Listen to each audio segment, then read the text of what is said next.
At Arizona State University, we're bringing world-class education from our globally acclaimed faculty to you. Earn your degree from the nation's most innovative university. Online.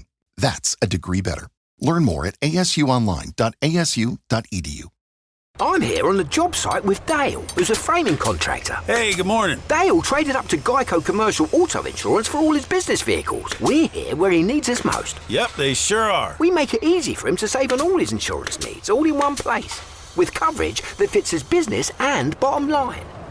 Oh, I shouldn't have looked down. It's all right. We're so far up here. Look at me. Take a deep breath. Oh, I'm good. So good. Get a commercial auto insurance quote today at geico.com and see how much you could save. Get more with Geico.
Hey, folks, good evening, and welcome to Phantoms and Monsters Radio, where the veil between the known and the unknown is lifted one story at a time. I welcome you and all our listeners, including first-time chat participants. I hope you find tonight's subjects and reports interesting. So, a park ranger wakes in Brujas Canyon after sharing the same dream as his roommate. Both chased by a black bull that local lore says is a witch.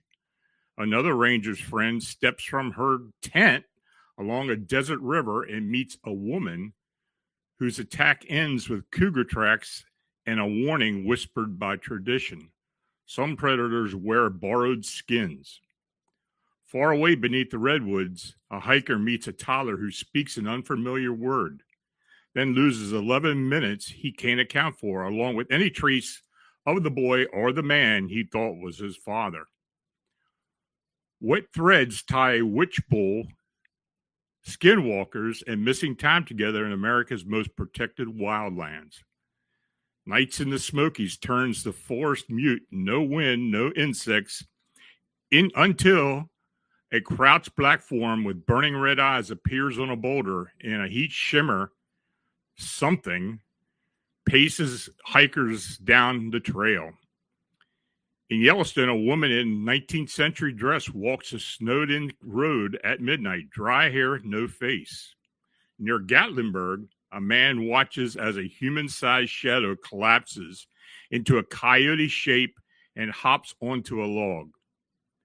These aren't stray campfire tales. They're consistent motives. Or motifs, red-eyed sentinels, liminal crossings, bridges, bends, boulder gates, and entities that compromise or compress time, distance, and time. Go west and the pattern persists. The half-dome hiker stares up at a white pant leg shape tucked in a cliff alcove, immobile in the high wind, echoing California's nightcrawler archetype. On Mount Lassen, a volcanic slope answers a teenager's call with a throat-deep roar a ranger will later name flatly Bigfoot. At Crater Lake, pale eyes and a gray, low-slung humanoid glide from the dark. At Cayuga, a winged figure with 10-foot spread and red eyes drops from a tree as a missing camper crawls from a bush. Why the red eyes? Why the silence before the approach? Why so often that water, switchbacks, bridges, and towers? Keep reading as we map these accounts against known hot zones, Brujas Canyon to Arches, Muir Woods to Yosemite, the Smokies to Yellowstone, Crater Lake to Cayuga, and test them against the three working models: a shapeshifter lore tracking real predatory intelligence along waterways, a guardian sentinel phenomena clustering at geological and energetic thresholds, and maybe a Glimmer entity whose interference fields produce memory gaps and light suppression. The witnesses didn't just see things, they crossed into places where the land itself seems to watch back. But before I proceed, please consider supporting the channel by clicking the subscribe and like buttons and by sharing our content. Super chat and super thanks donations are appreciated. You can click the dollar icon located below the chat box. You can also use the PayPal and buy me a coffee links in the description. Thanks for your support and your consideration. Your comments are always welcome. Please let the moderators or me know which accounts you find interesting in the presentation, or share any suggestions for upcoming shows. Now, if you're in the chat and have a question, please use all caps. I'll try to get to each one of them after my presentation. So in this first account, the witness states, "Hi, you asked for personal stories, so this is what we have to offer. My brother is a national park ranger. He had only one unusual experience in Big Bend National Park located in Brewster County, Texas. He and his roommate had the same dream, in which they were chased through the mountains by a large black bull. Turns out the canyon he was staying in was haunted by a witch that takes the form of a bull. It's called Brujas Canyon. He says many unusual things happen in the Southwest, though, and his fellow rangers who have worked at the National Park Service for a while have some good stories. One season he was working at Arches in Utah, and his fellow ranger, had taken a kayaking trip somewhere in that area. One night, while sleeping by the banks of the river, he had a very vivid dream of something walking in the water outside her tent. She went outside to check, and there was a naked woman in the river. The woman then jumped on his friend and started choking her so violently that she woke up. She was still seriously gasping for breath. The next morning, she checked outside her tent, and there were cougar tracks everywhere. She talked to a native friend about this, and it turned out skinwalkers were turning into cougars and hang out in that section of the river. Apparently, she's lucky to be alive. My brother said the fear of skinwalkers is so intense in these native communities that when he visits schools to give talks, he must refrain from talking about certain animals, owls and cougars, apparently. He also said there are quite a few National Park Service rangers who believe in Bigfoot. Not that he's a real ape, but some type of forest spirit. So his next account, the witness states, "Here's my experience from 2018. I traveled to San Francisco with my wife, who grew up in the city. On August 19th, we drove to Muir Woods National Monument with my wife's sister and her husband. This park features an old-growth redwood forest nourished by the waters of the Redwood Creek. I had volunteered as a youth sports coach for about 25 years, so I was very comfortable around children of all ages. We arrived at the park about 9 a.m. It was a beautiful day. The weather was fair and the trail was pleasantly cool. My wife and sister-in-law decided to wear sweatshirts on our hike on the Muir Woods Trail, a relatively short loop just under a mile and a half long. I ventured off onto the Bootjack Trail Loop, which adds another 5 miles to the Lower Woods Trail, winding deeper into the mountain forest. I told the others I'd meet them at the parking lot after completing the extra loop. With my phone and digital camera in hand, I took pictures of everything that caught my interest. I encountered only a handful of other hikers on this segment of the trail. Now, as I neared what I believed to be the top of the mountain, I came across a child standing alone on the trail. The boy appeared to be around 2 years old and seemed to have appeared out of nowhere. I was shocked and came to a sudden halt. He was about 10 yards away and didn't look scared or startled. He simply stood there. I quickly scanned the immediate area for any adults belonging to this child, but found none. We were completely alone. While I felt bewildered, I also felt torn. Part of me wanted to pick up the child, but the other part was terrified to do so. I began to talk to the child, asking, "Are you okay? Where are your mom and dad?" The child responded with a single word that I didn't recognize and kept repeating it. I thought he might have been saying Papa, but that wasn't it. It sounded more like he was calling me by that name. I tried to figure out where he might belong or where he may have come from. I noticed what appeared to be a game trail in the ground cover below me, leading up the steep hill to my left. The incline seemed almost impossible for a child that age to have navigated, but the area above appeared open. So I climbed up to investigate and saw what looked like a campsite roughly 30 to 50 yards away. A man was packing items into his car. Now, at this point, things became blurry in my memory. I would have never left a child alone or with a stranger unless I was sure that they belonged together. Yet, after this moment, all I remember is getting back on the trail and feeling as though I had just dodged the bullet. I walked around 100 yards past where the encounter occurred, and it struck me just how strange the whole situation was. I turned around to return to the campsite to figure things out and noticed other people milling around the campsites. However, the campsite where the man had been was now empty. No child, no man, and no car. I felt a sudden urgency, realizing that I had been gone for a while and my wife might just start worrying about me, so I hurried back down the trail. I felt a strong need to return as soon as possible. Now, in retrospect, there was a few things I can't explain. I don't remember trying to use my phone. Maybe I didn't have service. I also can't understand why I didn't use my camera, which was in my hand. I can't remember what the child looked like or what the father did. I don't recall delivering the child to the person I thought was the parent or having any verbal interaction with them.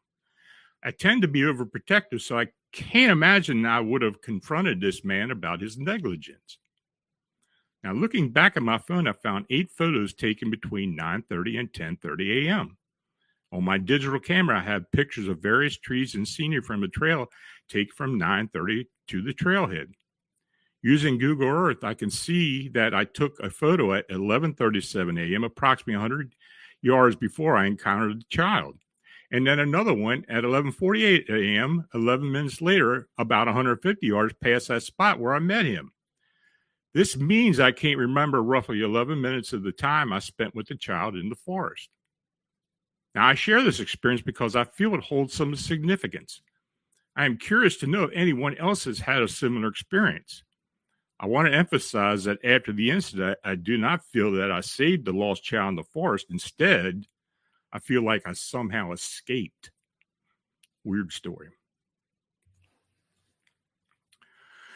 Now, back in 2012, 2 friends and I, let's call them D and J, visited Look Rock, a concrete observation tower at the top of Chilhowie Mountain in Blount County, Tennessee. To reach the tower, you park in a small pull-off area and walk a half-mile paved trail up the mountain. I had been to this tower many times before, and there was usually some energy in the air. You can't see it, but you can feel it, and it's as if the woods itself have acquired a form of sentience sentinels are barely tolerating your presence. However, the trip was eerily quiet. Usually, the woods are filled with sounds like cicadas, the rustling of the wind in the trees, and the occasional animal noise, but on that night, there was complete silence. To continue with my earlier simile, it felt as though the sentient woods were terrified of something and were paralyzed with fear. The hike up the mountain was uneventful, apart from the overall sense of creepiness. Now, once we reached the tower, we sat there talking for a couple of hours. Finally, around 3 a.m., we decided it was time to head back down. Now, at the base of the tower, there was a couple of flattish boulders about 6 foot in diameter, which served as decoration. What I saw on... You just realized your business needed to hire someone yesterday. How can you find amazing candidates fast? Easy. Just use Indeed. Stop struggling to get your job post seen on other job sites. With Indeed sponsored jobs, your post jumps to the top of the page for your relevant candidates, so you can reach the people you want faster. According to Indeed data, sponsored jobs posted directly on Indeed have 45% more applications than non-sponsored jobs. Don't wait any longer. Speed up your hiring right now with Indeed. And listeners of this show will get a $75 sponsored job credit to get your jobs more visibility at Indeed.com/kidsandfamily. Just go to Indeed.com/kidsandfamily right now and support our show by saying you heard about Indeed on this podcast. Terms and conditions apply. Hiring? Indeed is all you need. One of the boulders marked the beginning of a terrifying night. No one else in my group noticed it, but perched on the boulder was a solid black form about 4 to 5 foot tall with intense glowing red eyes. It stared at us for a moment before vanishing into thin air. As I assumed my eyes were playing tricks on me, I reluctantly continued past the boulders. A feeling of uneasiness lingered with us until we reached about the halfway point on the trail. There's a spot where the path turns 90 degrees to the right when heading back down.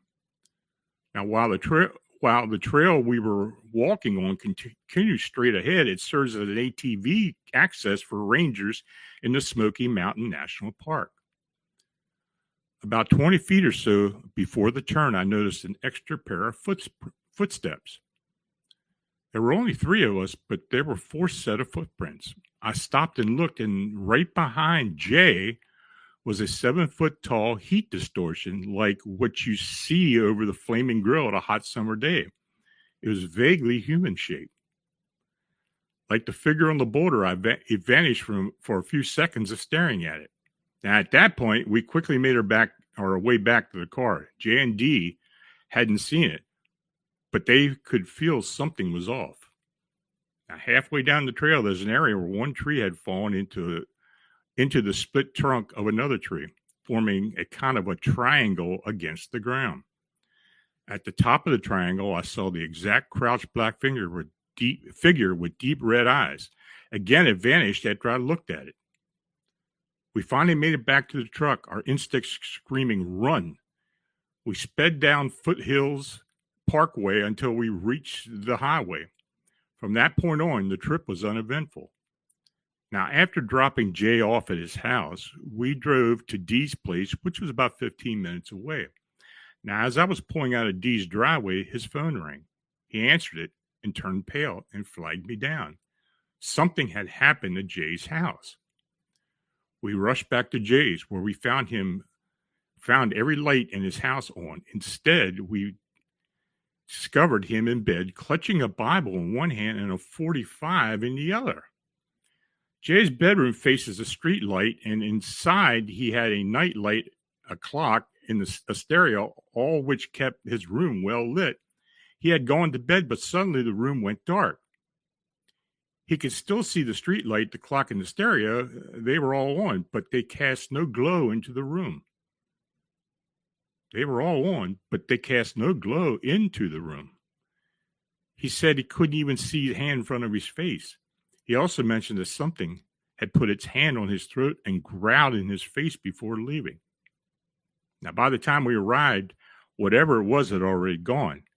Just to be safe, we lined the doors and windows with salt. I had read somewhere that salt could ward off unwanted entities. We never saw or heard from that thing again, and to this day, I have no idea what it was. We've gone back to the tower several times since, but it's never been the same. The woods have always felt quiet and fearful. Now, this next witness states, my story goes back to 1975. My girlfriend and I were driving back to Idaho, where I was attending school.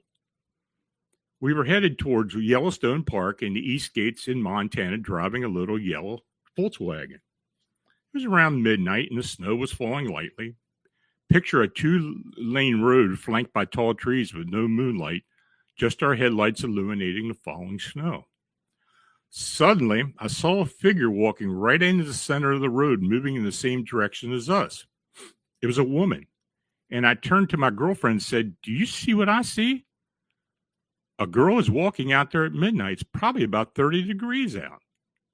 So we got closer. I can make out more details. I was about to roll down my window and ask if she needed help when we noticed her clothing.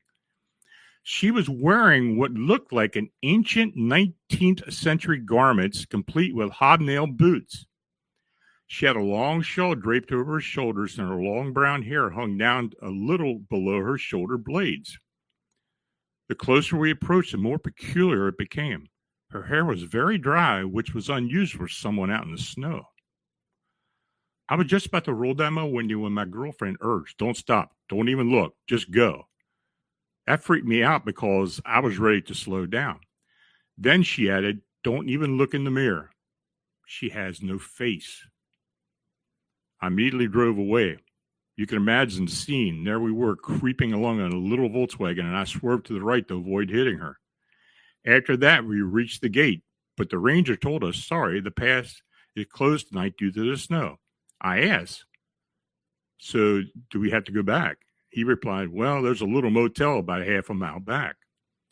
We were terrified.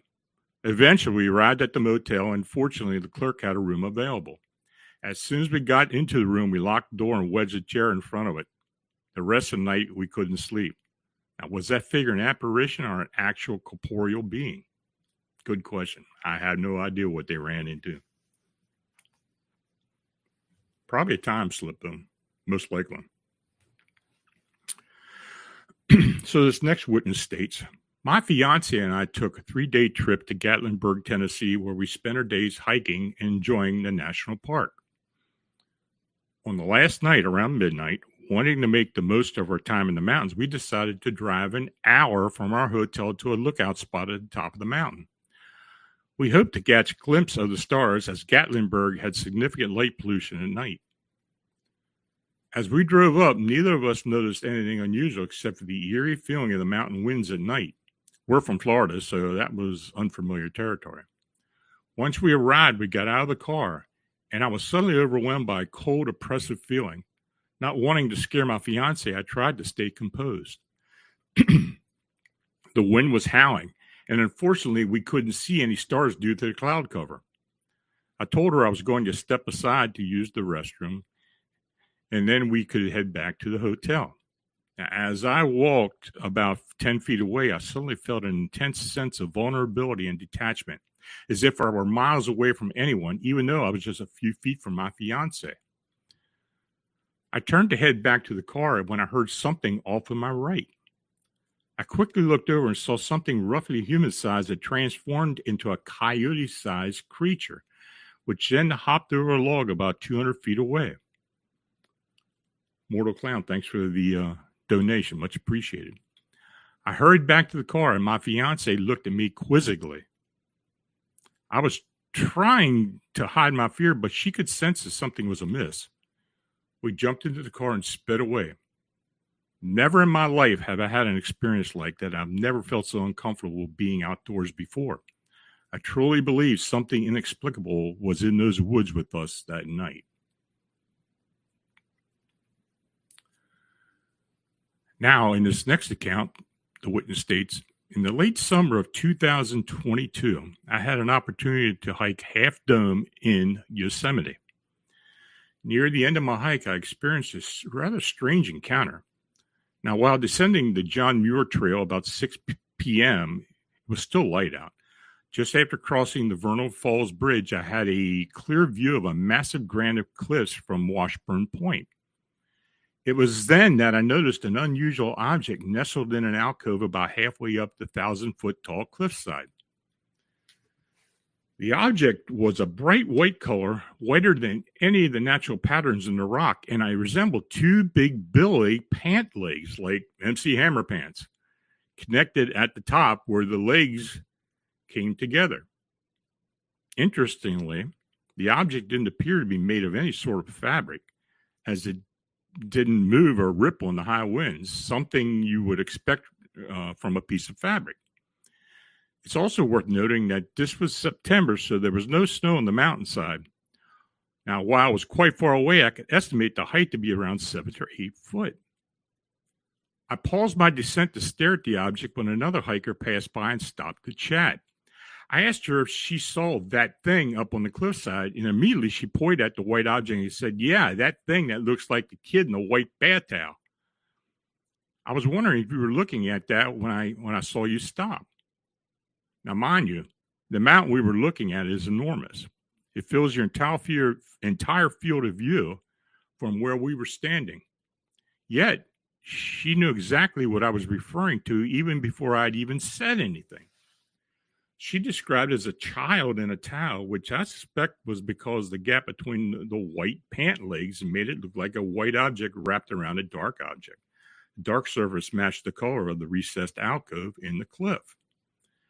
I asked her if she had ever heard of the Fresno nightwalker or nightcrawler, which she hadn't. As I explained to her what they looked like, she started staring at the object from the cliffside and declared, "That's exactly what I'm looking at." I continued to pause and look back at it from different angles as we descended further down the trail, and each time the perspective shifted in a way that confirmed that it was a solid object and no markings on the granite. I can't help but believe that it's some sort of strange foreign object that was placed up there, or perhaps an optical illusion created by the particularly stark white piece of granite.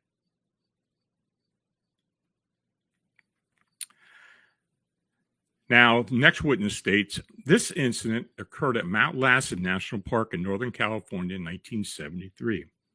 I was camping there with 6 other boys, and we were spending the night at the volcano. As it started to get dark, one of the boys in our group said, "Hey, I'm going to go walk around."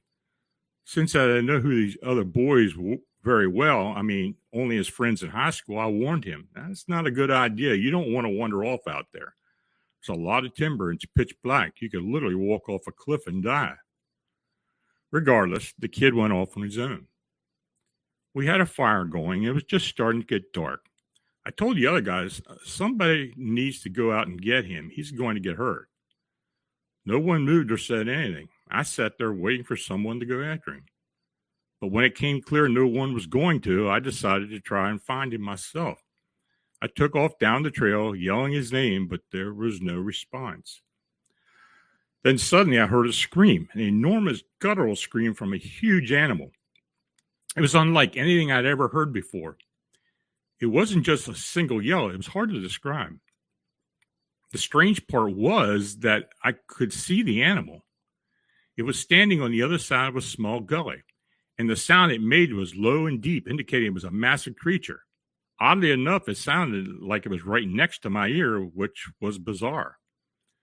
As the scream echoed, I froze in my tracks, terrified. Just then, the kid I had been looking for came running past me, heading back to the campfire without saying a word.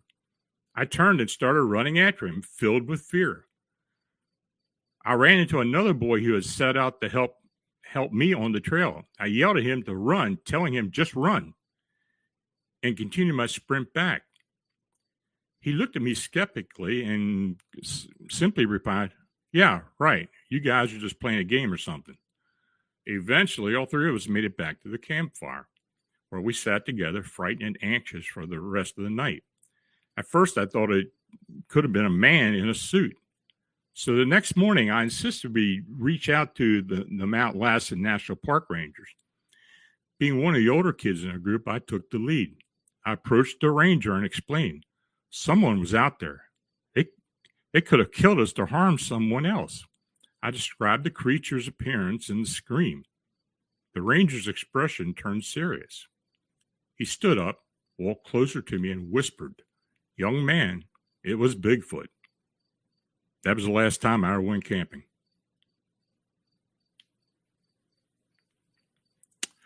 So this next account, the witness states, "Hi, Lon. I've been reading your blog for months, having developed an interest in cryptids and the supernatural. I currently live near Portland, Oregon. Recently, I was talking to a neighbor about a strange encounter I had while working at Crater Lake National Park back in the late 1980s. The man was clearing brush and repairing a trail. One evening, soon after he clocked out, he realized he had forgotten his work bag, so he drove back to the work site. Now, as he walked along the trail where he had been working, he felt an unsettled presence, as if something was watching him. Now, at the time, he had no idea what it was, but he could tell it was there. And as he continued walking, he heard a strange singing sound emanating from the forest, reminiscent of a woman or a child.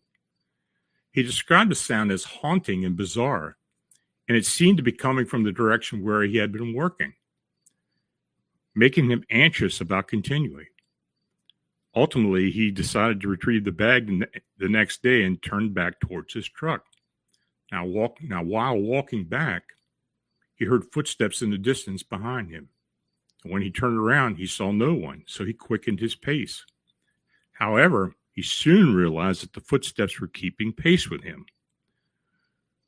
When he stopped, he suddenly felt an overwhelming Lowe's knows how to help make your home holiday ready for less. Get Select Style Selections vinyl flooring for just $1.99 per square foot and have it installed before the festivities begin. Our team can help you every step of the way. See a Lowe's Red Vest associate or visit Lowe's.com/holiday install to get started. Lowe's, we help, you save. Basic install only. Date restrictions apply. Subject to availability. Installed by independent contractors. See associate for details. Contiguous U.S. only. sense of danger and began to run back to the truck. Just before reaching his truck, he turned around. He was startled to see two bluish-colored eyes watching him through the darkness. He felt there was evil in those eyes, and as he observed, the rest of the creature gradually came into view. He described it as a humanoid in appearance and pale gray in color, moving low to the ground. He was transfixed and paralyzed by the sight as it crept closer, its head having an alien-like appearance. It then stopped and stared at him without blinking before quickly disappearing into the underbrush. Now, after standing there in shock for a minute or two, he managed to move. Intrigued by what he had witnessed, he stepped forward to search for the being and looked around for about 30 minutes, but he couldn't find anything. There was no sign of it at all, and he eventually gave up his search and headed back to his truck. Upon returning to the area where he had first heard the singing, he noticed tracks that resembled very large dog prints, but there were only 4 toes on each print instead of the 5 that you would expect from a normal dog. After examining the tracks for a few minutes, he experienced a strange sensation. His mind went blank, and he couldn't remember why he was there and what had happened. Feeling uneasy, he decided to leave the area and head home. The next day, while at work, his boss radioed him and asked if he had seen anything unusual in that area, as another worker had reported witnessing something strange. He confirmed that he had seen a humanoid creature with gray skin and evil eyes. However, his boss was dismissive and attempted to explain it away. Together, they went to the area to look for the tracks. Once they arrived and began looking around, he again experienced a mental blackout. When he looked up from the tracks, his boss was missing.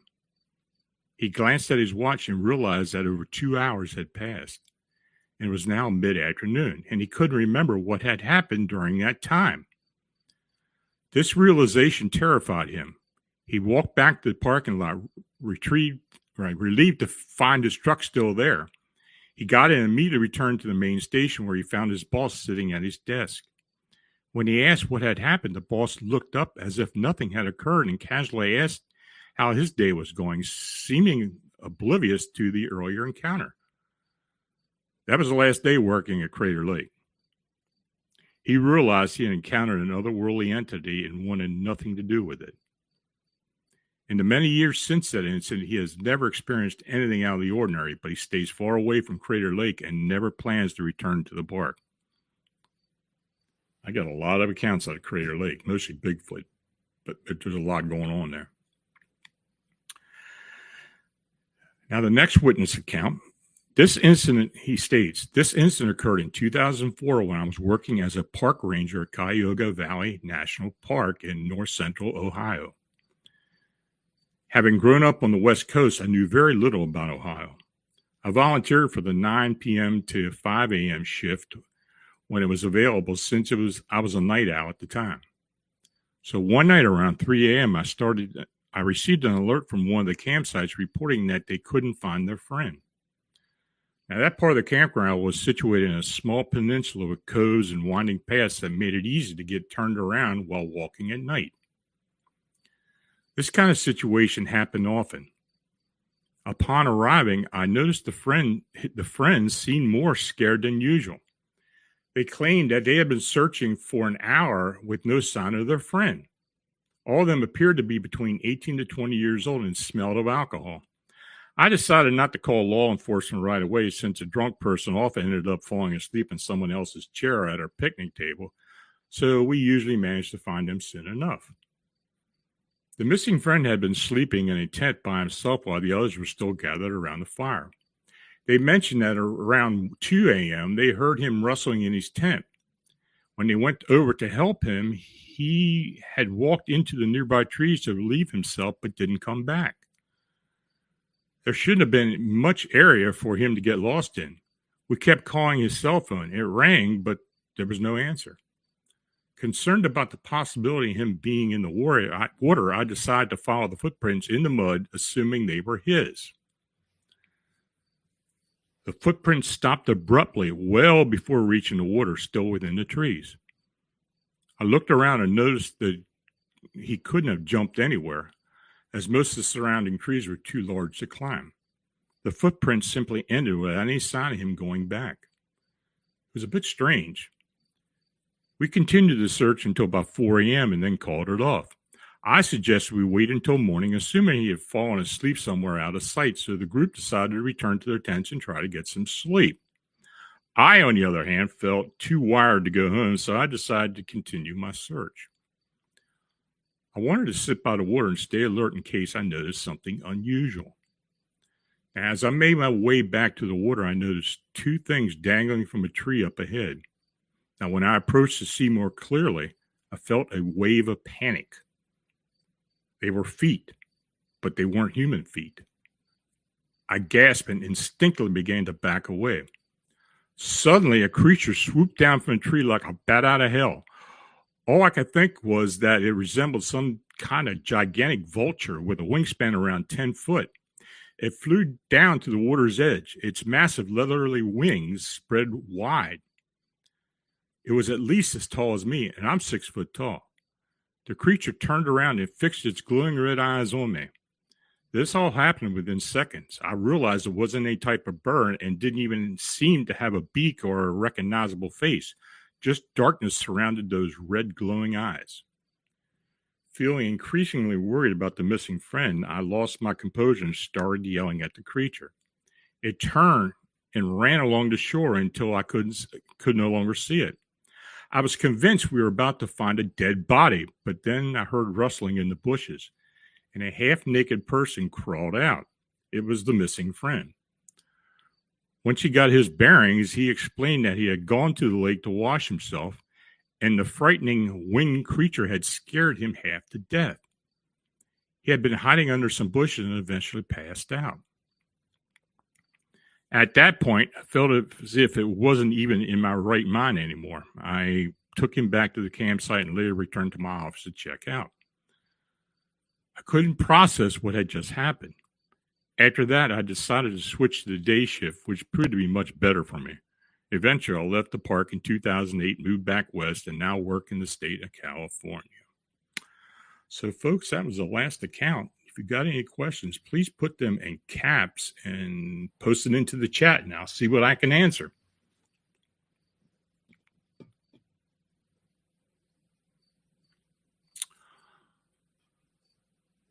I also wanted to mention that we had the first book giveaway on Wednesday night, and we plan on doing that for the members. And if you have any questions about it, go ahead and ask Marla in the chat, and she'll direct you how to become a member. Okay, dagnammit. Any thoughts on why you should not whistle at night in the Appalachian Trail, especially in the Smoky Mountains? I have heard that many times from people. I've also heard it from relatives who live down there as well. I don't know. I think it has to do with the mountain spirits. There are a lot of stories about mountain spirits in the Appalachians, but particularly in Western North Carolina. Now, what the mountain spirits are, I mean, there are a lot of big black cats or black panthers that people believe are spirits. I've heard that from a lot of people who have seen them. I had read an account here from a gentleman from North Carolina in that area who had been seeing the same thing. For some old wise tale that if you whistle at dark on the Appalachian Trail, you'll call the spirits out. So I don't know. I don't know exactly what it is, but I have heard it. Next question. Sir Wolf, crater impact sites. Crater Lake seems to have many strange occurrences, possibly due to meteor properties. I guess it's possible. There's a lot of Bigfoot activity around that lake. I've also heard tales of underwater lights and possibly craft coming out of the water at Crater Lake. It's just a lot of strange tales that come from there. I don't know if it has anything to do with any, ancient meteorite crash or something to do with the crater itself, but I do get a lot of reports from that area. Paranormalism Net. Is there any truth to cryptid containment locations at national parks? Well, if there is, I don't know anything about it. And I don't even know if they would call it cryptid containment. I don't even know if they do have something like that, what it would be. I can't tell. I mean, the whole phenomena of the national park weird activity has maybe prompted something to that effect, but I have never heard about it. You may want to ask Steve Stockton. He may know something. Can Squatch, any truth to the stories of staircases to nowhere in national parks, or is that just creepy pasta fiction? No, that's actually happened. I have received photographs of those staircases in the middle of nowhere. It's funny because I've been told several times by park rangers and as well as people who are doing search and rescue, especially in Northern California, where these things are seen. But there's no foundations around the area. There's no indication that there had been any habitation, but simply a regular staircase in the middle of the woods. And it has happened. It has been seen and documented many times. What it is, I don't know. Is it a time slip?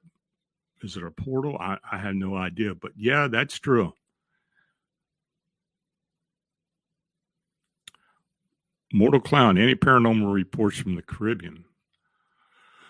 Other than mostly mermaid tales and something voodoo related, I will get. As far as cryptids go, now today I posted some weird things from Cuba that Albert Rosales had sent to me a while back.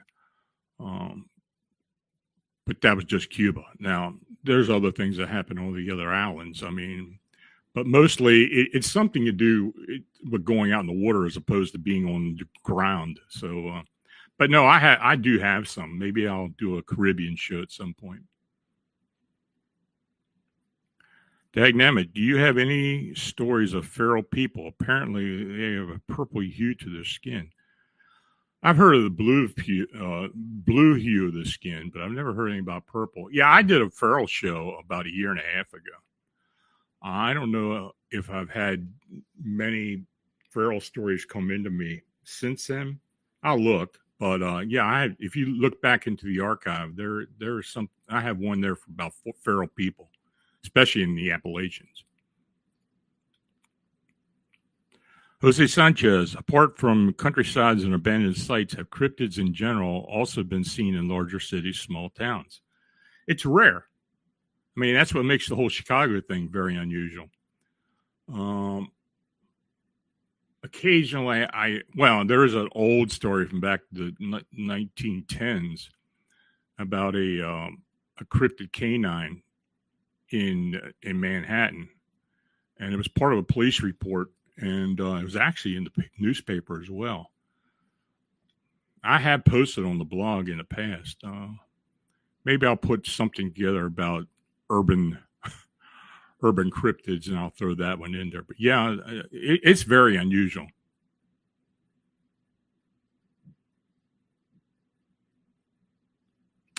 Jose Sanchez, and are they more spotted on the West Coast than the East Coast? I would say, I really don't know which there's more of, but actually, I would say the Midwest and the East Coast as opposed to the West Coast. I haven't really heard much in the West Coast other than a Bigfoot every once in a while walking into Portland. I've had a couple of those, and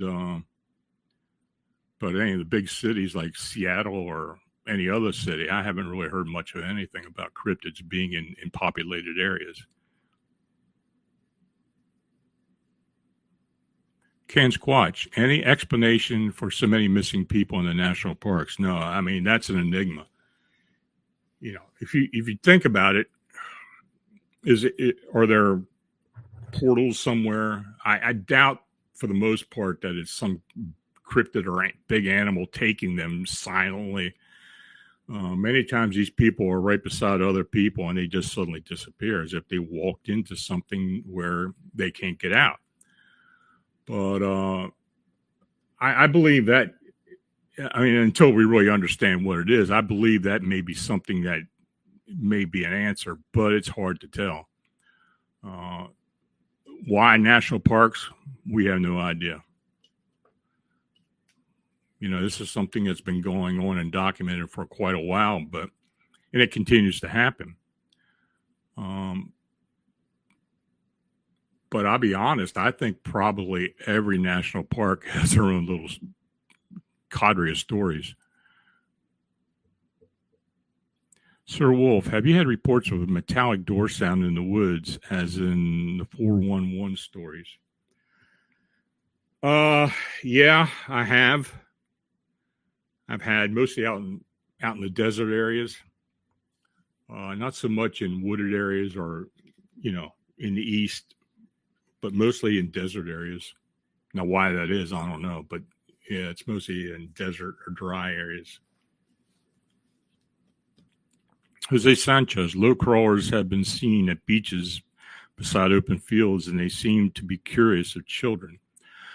They seem to be curious of humans. Period. I did an account a while back about a couple in Pensacola who saw something come out of the bay, and I've also heard of crawlers coming out of fields and such and being attracted to sound, not necessarily just children, but just human sound. Are they attracted to it? Yeah, I think they are. I mean, if you read my book, The Meme Humanoids, there's a lot of accounts in there where they seem to be attracted to humans for whatever reason. Leakum, the spicy lizard. Any particular national park or terrain, forest area, desert area, tropical area that experience the most phenomena? I believe every one of them has something going on. I've heard it from all areas of the country, even in Canada. So, now, why is there a connection? I don't know. Maybe there isn't a connection. Maybe just because it's a a national forest. But it happens in state parks and state forests and other protected areas as well. Why that is, we don't know.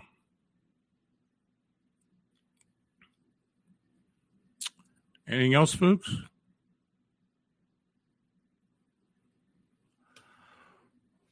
Okay, well, I want to thank each and all of you for watching and chatting. And if you donated, it's truly appreciated.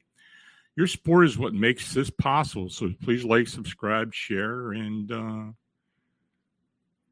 if you have any encounter report or any sighting report that you'd like to be considered on the Personal Report Show or posted on Phantoms and Monsters, feel free to forward to my email or go to the website. We've got a link there on the homepage where you can fill out a form, give your report, or send something directly to my email. If you haven't been on the website, check it out. We're also taking email addresses, starting to put together a newsletter. So like I said, you go to phantomsandmonsters.com and check the links out. There's a lot of different things there, and we're definitely increasing some of the bells and whistles on the website. Just going to take some time. So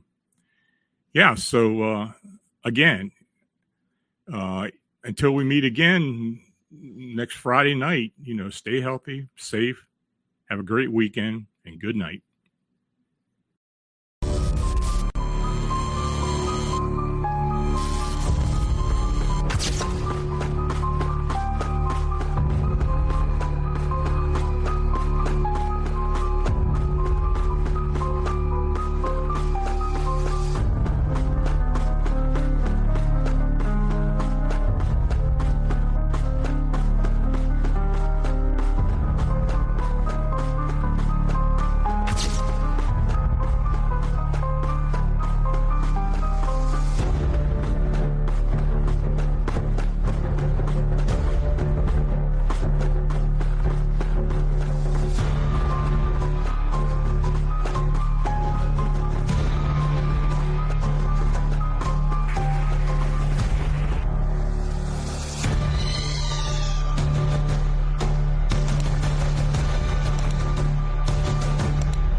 Trying to lose weight? It's time to try Hers. At forhers.com/4u, you can access affordable, doctor-trusted weight loss treatments tailored just for you. These include oral medication kits or compounded GLP-1 injections. Through Hers, pricing for oral medication kits start at just $69 a month for a 10-month plan when paid in full up front. No hidden fees, no membership fees. You shouldn't have to go out of your way to feel like yourself. Hers brings expert care straight to you with 100% online access to personalized treatment plans that put your goals first. Reach your weight loss goals with help through Hers. Get started at forhers.com/4u to access affordable, doctor-trusted weight loss plans. That's forhers.com/4u, forhers.com/4u. Paid for by Hims and Hers Health. Weight loss by Hers is not available everywhere. Compounded products are not FDA approved or verified for safety, effectiveness, or quality. Prescription required. Restrictions at forhers.com apply.